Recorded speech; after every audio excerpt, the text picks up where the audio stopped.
Tunasema nyasi bahari ni jamii ya miti inayoota na inatoa maua, inaota baharini. Wakati najiandaa kuja kwenye haya mafunzo, niliandaa malengo makuu matatu, ambayo la kwanza ilikuwa ni kuwa introduce au kuwatambulisha washiriki kwenye ekolojia ya nyasi bahari, lakini pia na umuhimu wake pamoja na matishio yake. Ukuaji wa hizi nyasi kama hivyo mimea ya kawaida zinaweza zikazaliana kwa kutoa mbegu, lakini pia zinazaliana au kwa kupanda hivi vipande. Ukikata kipande hicho ukakiweka pembeni. Tangu mwaka 1977 kumekuwa na upotevu wa zaidi ya nusu ya uoto wa nyasi bahari.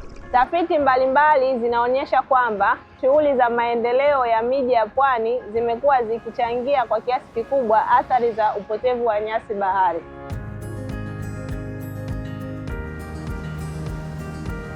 Mradi wa nyasi bahari ni mradi ulioidhinishwa na Umoja wa Mataifa wa Muongo wa Bahari wenye lengo la kutoa na kufanya nyasi bahari kuwa ni makazi ambayo yanafahamika kwa kila mtu, kwa kupitia kuongeza uelewa kwa wanajamii, kufanya tafiti mbalimbali, pia kutunza na kurejesha nyasi bahari. Nyasi bahari ni miongoni mwa mifumo muhimu ya ekolojia katika dunia yetu, ambayo inasaidia katika kupatia vyakula, lakini pia nyasi bahari zinatoa msaada mkubwa katika kupambana na mabadiliko ya tabia ya nchi kwa kufyonza na kuhifadhi hewa ya ukaa.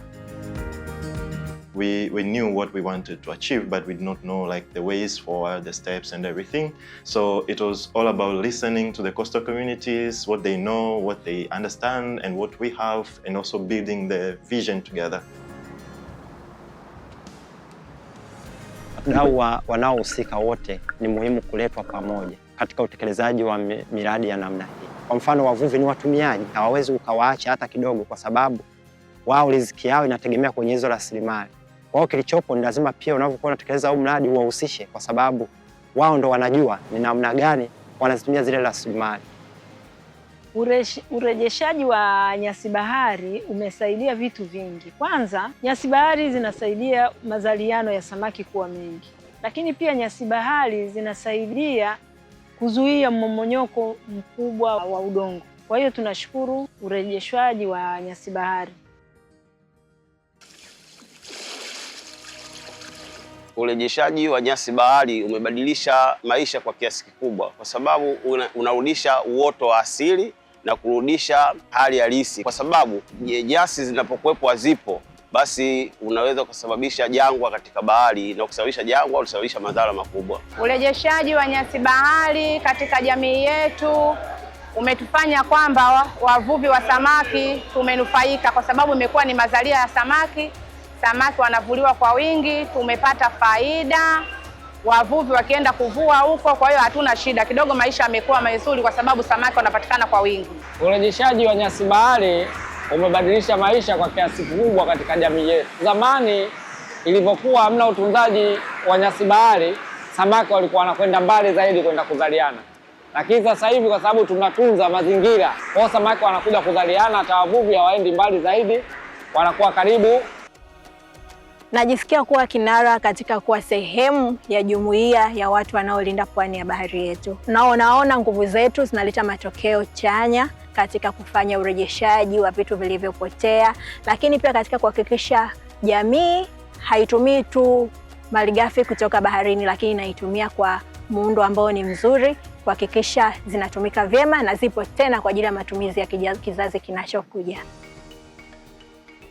Vijana ndo tunasema ni ulisi, sisi tunamalizia, lakini tunatarajia kwamba vijana wao watachukua vijiti hivi na wataendeleza mbele ili hatua hii, kwa sababu tunachokifanya sisi ni kitu ambacho cha kuwatamanisha au kuwafanya waone ni thamani hichi ambacho tunachokifanya. Kwa maana hiyo hata sisi tunapokuwa tupo tunawaachia ulisi vijana ili waendelee kufanya kile ambacho tunachokifanya ili kuwe na tija zaidi mbeleni. Kama ningepata nafasi ya kutoa ujumbe mmoja kwa vijana kuhusu bahari, ningewaambia kwamba bahari yetu ni hazina, bahari yetu ni utajiri, lakini pia bahari yetu ni afya yetu, hivyo tuitunze. Najisikia furaha sana kuwa sehemu ya kulinda pwani yetu, kwa sababu ni kitu ambacho ninakipenda, lakini si hivyo tu.